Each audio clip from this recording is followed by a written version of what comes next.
Oh, okay. Hello and welcome to In Our Community. My name is Liz Holtz and I'll be your host this day. And today we have a special guest. This is Larry Clark from the Alameda Business Association. He is the treasurer of the Business Association. He's going to tell us a bit about the Alameda and different things that go on there. Welcome, Larry. Thanks for having me. Well, we're glad to have you here. So, first of all, Larry, can you tell us a little bit about the Alameda Business Association? Exactly, when was the association formed? What does the association do? Sure. The Alameda Business Association was formed way back in 1980. It was an effort of the redevelopment agency at that point to try, they came up with a lot of different districts, business districts, and they were trying to invigorate the business activity in San Jose, and that's where we're located. So we encompass the street, the Alameda, as it relates to San Jose. The Alameda stretches from Santa Clara to almost downtown to the Diridon station. So that's generally our area, and we, as a business association, try to promote the area. We work with the different homeowners associations in the area, and we try to, in a synergistic way, make the place better. Oh, that's a wonderful thing. So now I understand that the Business Association over the years has been quite active in doing numerous things to promote and enhance the neighborhood. Could you tell us about a few of those projects? Well, one of the really big things, I think, is that we undertook a project to redo the street. The street had really fallen into hard times. Everybody complained about the ruts and potholes that you'd find on the street. It hadn't been repaved for a long, long time. So a group of us got together and we formed a committee and we did a study, and we got funding for the study to the tune of about $300,000 to map out how the Alameda ought to look like. And we got a really good product out of that and a lot of suggestions on what we should do. But more importantly, and one of the mantras that I had was, hey, I'm not going to spend a whole lot of time trying to plan for a new street unless there's a plan to implement whatever we come up with.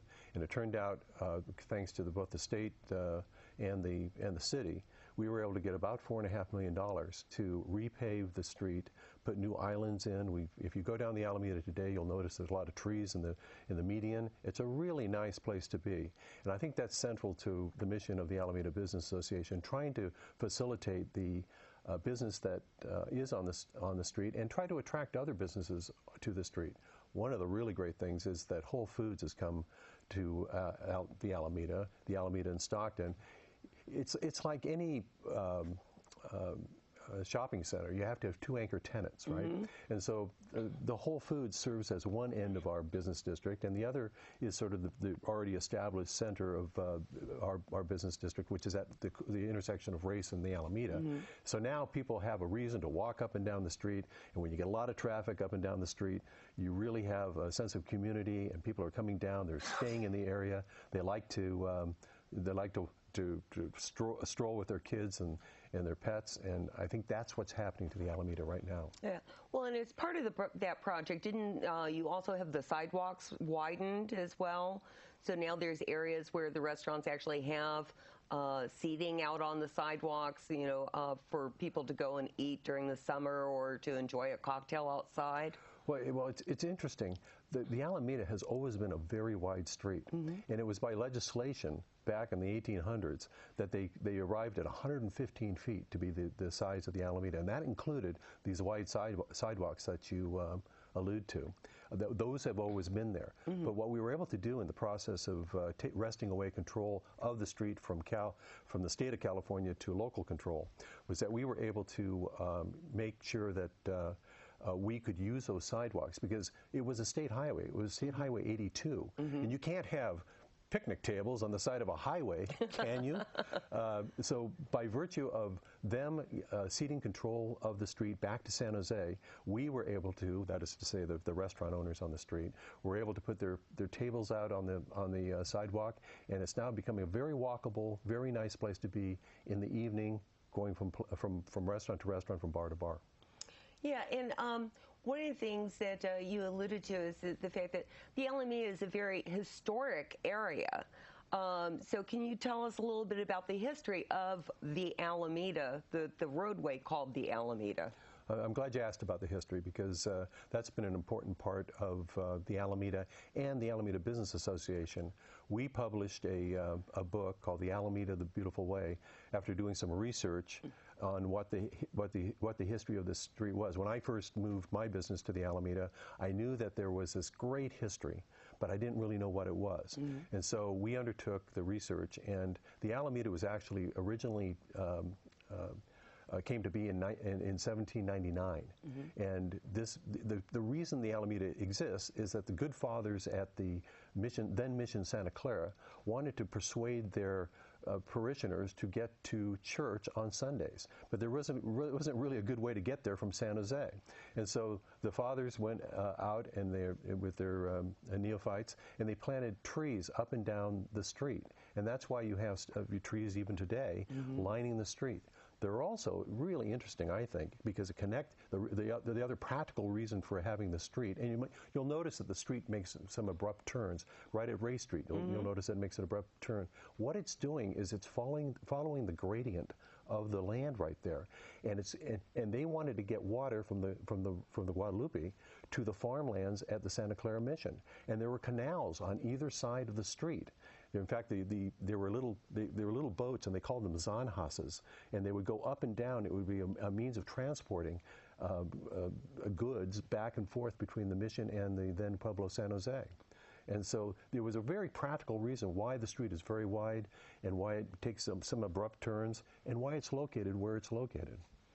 And I believe the Alameda has been known as the Beautiful Way because of that history of having the big trees and just this very lush, grandiose houses, things like that historically.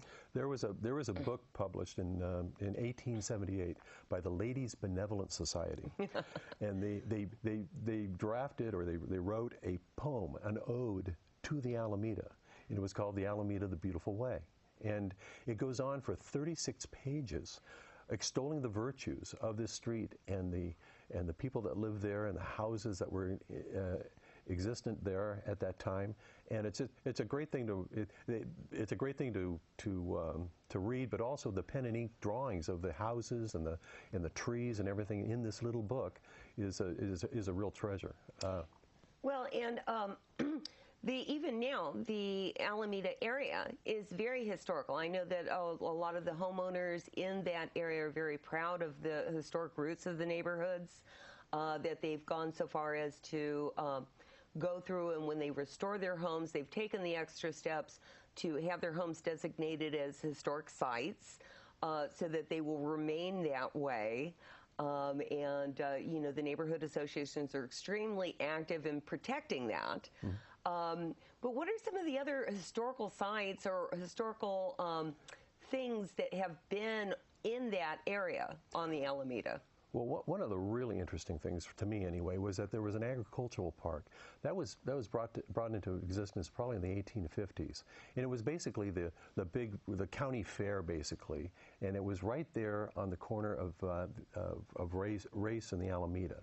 And one of the things they had there was a big racetrack. So everybody would come down on Sundays and go to the racetrack. There was and this is very important, because there was a velodrome there. And a velodrome is a bicycle racing track. And that was built probably between 1892 and 1895. And that's when bicycling was just the biggest thing in San Jose. It's probably the biggest activity in the country at that point. And not to be outdone, that was the first one that was built in San Jose. There is yet another velodrome built probably just maybe a half mile away on the premises of Lincoln High School. And if you there's some pictures of that before Lincoln High School was built. There's a picture of the velodrome, and I have one that shows just a full stand of people, probably 3,500 people, watching bicycles go around in circles. Hey, bicycling has always been a big tradition on the Alameda. In the process of putting the book together, it was uncovered that then Judge Rhodes, who lived there's a Rhodes Court that intersects the Alameda there. He had a petition to prevent. The big complaint of the locals back then was these bicyclists, these errant bicyclists, were going onto the sidewalks. And Judge Rhodes and about 20 other prominent citizens petitioned the city government to prohibit the existence or the use of the sidewalks by these bicyclists. And this was, it just gives you a flavor for how big bicycling was back in the day. And those regulations hold true today. I would expect. I think they're not as enforced as you might think. Yes. I remember when I was a teenager, in downtown Palo Alto, not being able to ride on the sidewalk and riding on the sidewalk because it was safer than riding in the street. Yeah. And of course now bicycling has kind of come back around. And is popular again. So, now we have bike lanes that are put in. We have bike groups that, do rides together. And, a lot of publicity to share the road with the bicyclists. So, also, I understand there was a brewery that was on the Alameda. I believe it was founded actually in 1868. It was called the Fredericksburg Brewery. It was... There's some great old pictures of this brewery. It looked like a medieval castle. It had turrets and it was brick, and it was a huge block in width and depth. And there was a little park on the inside, and you would go down to the brewery on a Sunday or Saturday, and you would actually have bottles that were there for refill, and they would bring the bottles out to the picnic tables, and you go there with your family and drink beer and have a picnic. I have one of those old bottles that came from the brewery, and it's sort of a treasure of mine, just because it says "not for resale." Eventually it became the Falstaff Brewery. And it closed, I think, in the 80s, and it was developed into some property for. There's a big apartment complex there now. Yeah. But that was a big part of the Alameda. Well, and Falstaff is a name that many people may remember from bygone era. Yeah. Now, of course, there is a new brewery on the Alameda over at the Whole Foods. And there's also a couple of wineries. There's J. Lohr Winery is there, as well as the Cotieri Winery. Right. So no matter where you go, there you are. You can run from your history, but I think there's a lot of potential for people to want to have that kind of that kind of convenience. I just don't think it. Well, now, also part of the history of the Alameda is that there used to be a lot of parades there. There's a history of having parades on the Alameda. Can you tell us a little bit about that history and what how that's kind of morphed along the years? The history of parades on the Alameda. Yeah, we originally parades started in 1896. And that was the Rose Carnival back then. And there was another parade in 1901. And McKinley came to town. McKinley was president at that time. And so it was a really big deal for California to have the President of the United States. You can imagine what a big deal that was. And they went nuts. And the problem is he didn't spend too much time in England at the time. I'm sorry, in California at the time. But we did have the President of the United States. Now, ironically, and I don't think it had anything to do with it, but exactly to the day, 4 months later, McKinley was shot and lost his life as President of the United States. But then after the 1910. 1910 was the last parade in that form. We started another kind of form of parade in 1926 to 1933. Then this was called the Fiesta de las Rosas, and this was a very big parade. It was a massive parade. I've got a lot of pictures of those. The old floats and the groups and everything else that went into it. And the amazing thing to me is to look at the people that are watching the parade. Mm-hmm. And these are all people that are dressed in suits and ties and formal hats, and the ladies are dressed up. They took these parades very seriously, and they came down to the Alameda and really watched the parade very, very carefully and very diligently. And the contribution to the entries into the parade were all covered with real flowers, just like the Rose Parade. In fact, one of the traditions was that we would bring one of our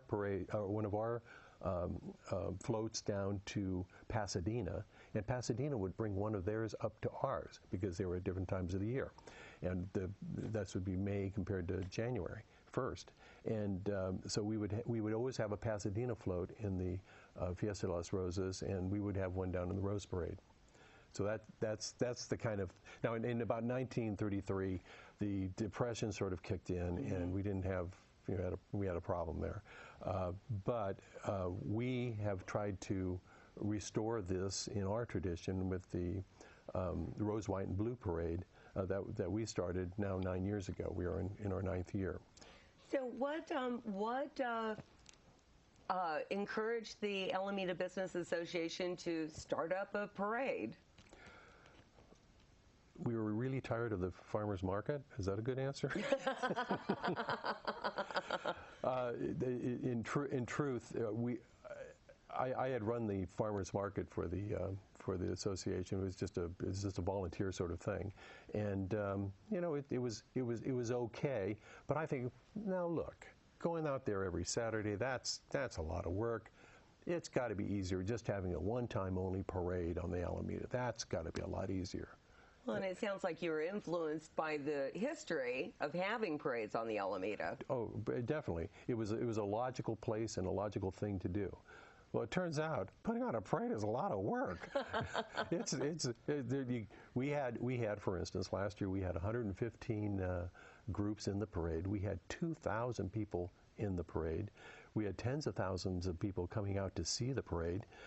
One of the big things for a parade is you have to have a really good grand marshal, because the grand marshal really sets the tone for a parade.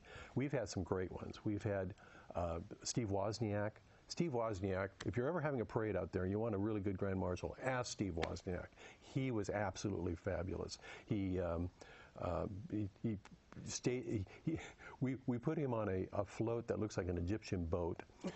He did the Queen's wave to everybody as he went through the parade. He had his Segway group. He belongs to a Segway group. So he had 15 Segways going around the float that we had put him on. And at the end of the parade, he was doing posing with can people, kicking their legs for photo opportunities. Steve Wozniak, he's your grand marshal if you're organizing the parade. But we've had some other great ones. We had Crazy George last year. Crazy George is the well-known cheerleader from San Jose State. Yes. And you got to go with what they want to do. And he insisted that he wanted to try to have the world's longest wave. Now, he's famous for originating the stadium wave, where everybody puts their hands up, right? Well, he wanted to have the longest wave, so we put him at the beginning of the parade, working backwards before the parade started, and engineered the world's longest wave on a fire truck, an old antique fire truck, with all the people conforming to his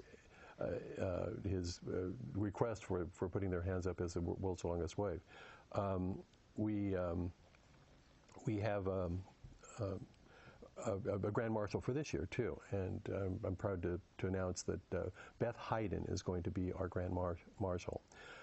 You may know that she and her brother Eric Hayden were Olympic bicyclists. She won a medal in the 1980 Olympics. Her brother won 5 gold medals in ice skating. I'm sorry. Yeah, no, that's fine. I've got bicycling on my mind. Yeah, they were speed skaters, I believe. He was speed skaters.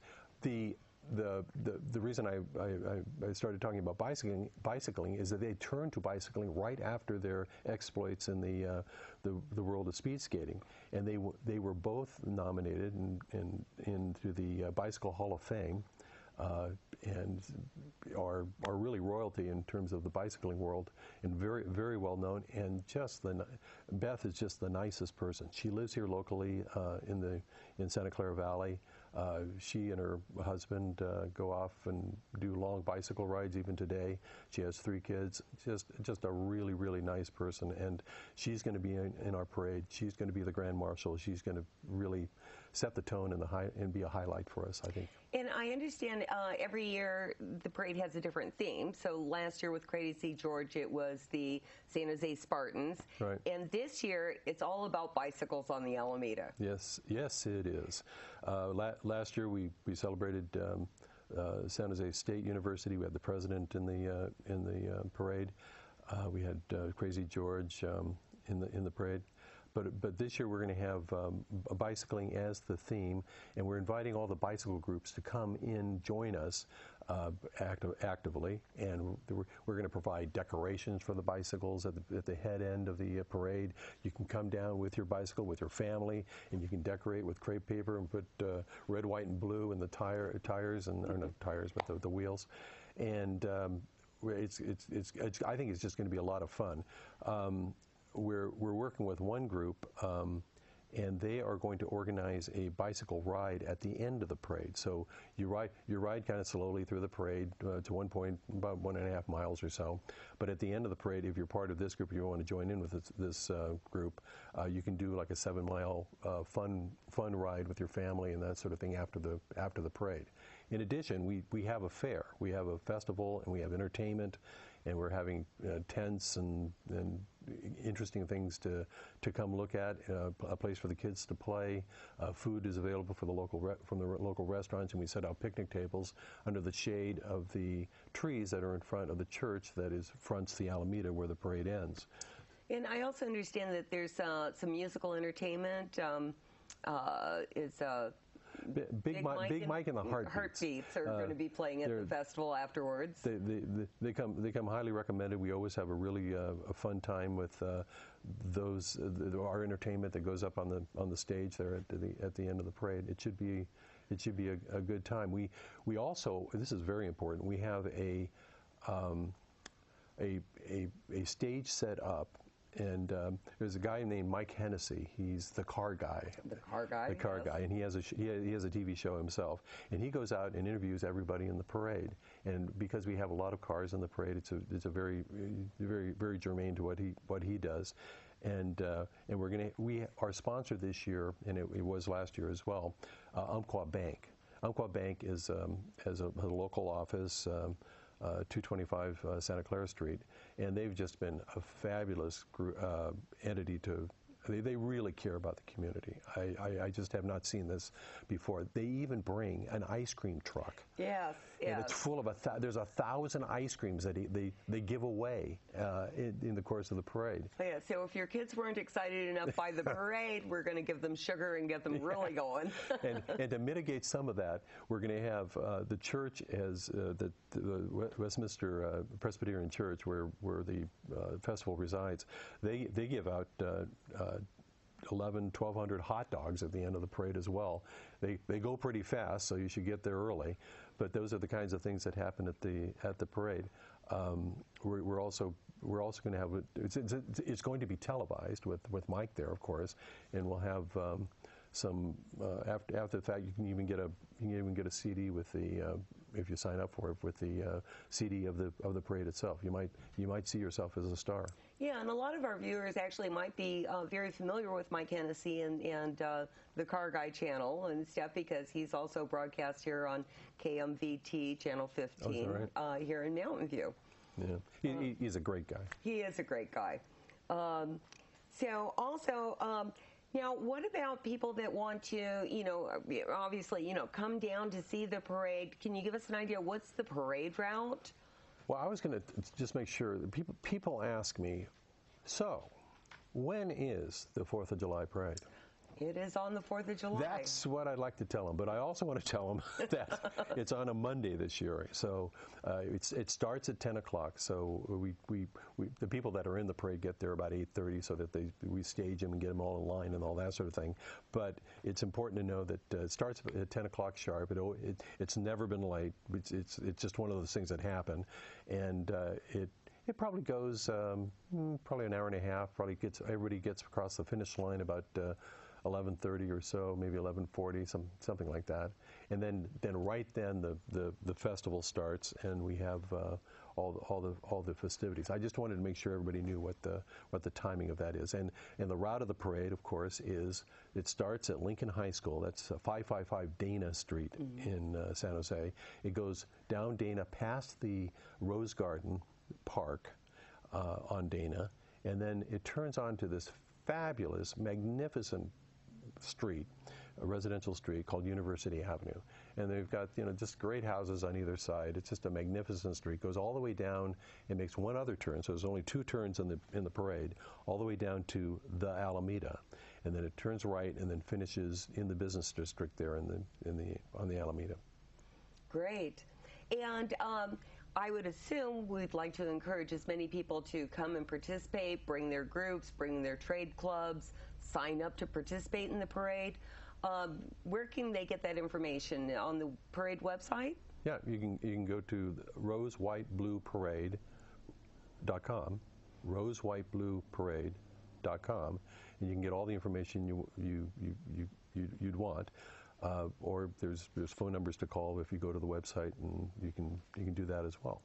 Yeah, and we're encouraging people to come out to bicycle on the Alameda for the Rose, White, and Blue Parade. Also, if people would like to get some additional information about the history of either the parades along the Alameda or the Alameda area itself, the Alameda Business Association also has published 2 books, The Alameda, The Beautiful Way, as well as Roses on Parade, and those are usually available at the parade, at the Alameda Business Association booth.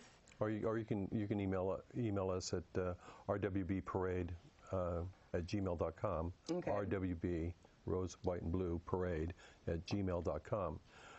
This is the history of the Alameda. It's a great book. There's a history walk that's in there that you can go up and down the street and find out what happened on the street. And in addition, we have the Roses on Parade. That then takes you through the history that I was talking about, dating all the way back to 1896. What happened on the Alameda, with regard to the parades? Well, great. So again, I'd like to encourage people to thank our guest Larry Clark for coming this evening.